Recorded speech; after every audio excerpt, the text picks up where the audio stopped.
국민의힘 전당대회의 두 번째 합동 연설회가 열렸습니다. 네, 앞서 첫 연설회부터 열띤 경쟁이 펼쳐진 가운데 상대 주자를 향한 신경전도 이어지고 있는데요. 국회 연결해 보겠습니다. 최지숙 기자. 네, 국민의힘은 어제에 이어 두 번째 합동 연설회를 이어갑니다. 부산, 울산, 경남 합동 연설회가 조금 전 3시부터 시작됐는데요. 주자들 간 경쟁이 달아오른 가운데 지역 맞춤형 공약과 함께 상대 후보를 향한 견제구도 이어질 걸로 보입니다.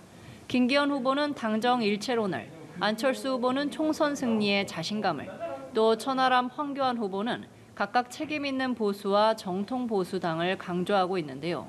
내일부터 방송 토론회도 시작돼 선거 열기를 더할 전망입니다.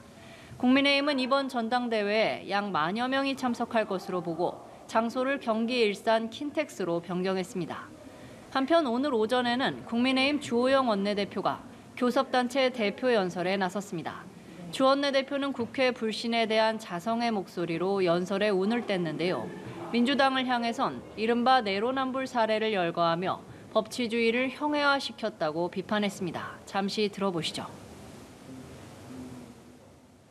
민주주의는 자제와 관용으로 유지된다고 합니다. 민주당은 자제와 관용은커녕 왜곡과 경강부회로 법치주의를 형해화시키고 있습니다. 주 원내대표는 또 이재명 대표의 여러 부정부패 혐의는 국회 전체의 위신을 크게 떨어뜨리고 있다고도 지적했습니다.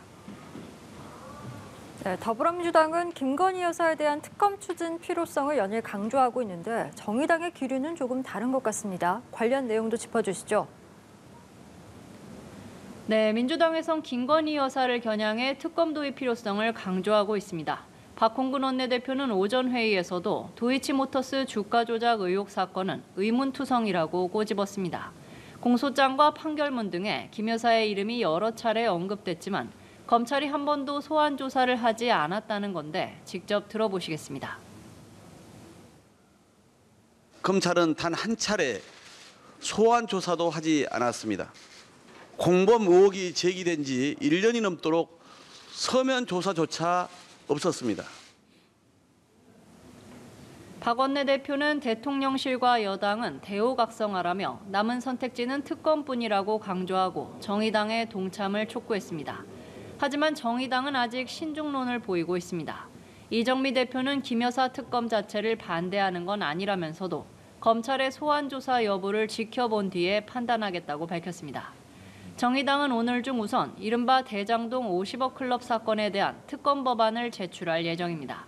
곽상도 전 의원에 대한 무죄 판결과 관련해 정의당은 의도적 부실 수사와 부실 판결이라고 주장하고 있는데요.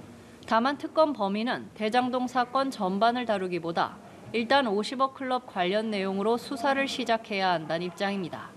정의당은 또 이재명 대표와 관련해선 영장실질심사에 당당하게 임하는 게 민주당과 이 대표에게 좋은 일이라고 선을 그었습니다.